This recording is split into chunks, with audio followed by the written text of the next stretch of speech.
Grand Ayatollah സിസ്താനി അദ്ദേഹത്തിൻ്റെ statement പുറത്തു വന്നു.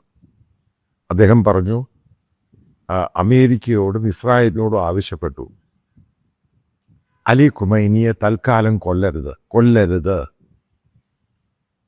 അത് വൈഡായിട്ടുള്ള ആ റീജിയൻ്റെ അകത്ത് പ്രശ്നമുണ്ടാകും. അതായത് ഈ അലി ഖുമൈനി ഈ അധികാരമൊക്കെ ഉപയോഗിക്കുന്നതിന് എതിര് നിൽക്കുന്നയാളാണ്. കാരണം കൂടുതലും ഈ അയത്തുള്ള സിസ്താനി എന്ന് പറയുന്നയാൾ സ്പിരിച്വലാണ്, പവറുമായിട്ട് കൂടുതൽ പോകുന്നയാളല്ല. പ്രധാനമായിട്ടും ഈ വലിയ രീതിയിലുള്ള ഷിയ മുസ്ലിങ്ങൾക്ക് അവരുടെ സെമിനാരിയിലൊക്കെ സീനിയറായിട്ടുള്ള ഒരു അധ്യാപകൻ കൂടിയാണ്. ബേസിക്കലി അദ്ദേഹം ഇറാനിൽ നിന്നുള്ളയാളാണ്, പക്ഷെ ഇറാഖിലാണ് അദ്ദേഹത്തിൻ്റെ പ്രവർത്തന മേഖല. അതേപോലെ തന്നെ അയത്തുള്ള ഖുമൈനിയുടെ മകനും സ്റ്റേറ്റ്മെൻറ്റുമായിട്ട് വന്നിട്ടുണ്ട്, ഈ അലി ഖമൈനിയെ ഇപ്പോൾ കൊല്ലരുത്. ഇപ്പം ഇവരൊക്കെ പറയാനുണ്ടായ റീസൺ ഉണ്ട്.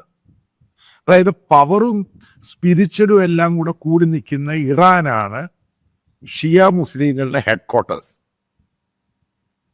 അപ്പം അതിൻ്റെ ലീഡറെ തട്ടിക്കളഞ്ഞാൽ പിന്നെ ഷിയ മുസ്ലിങ്ങളുടെ മുകളിൽ ഈ സുന്നി മുസ്ലിങ്ങൾ കയറി നിരങ്ങും.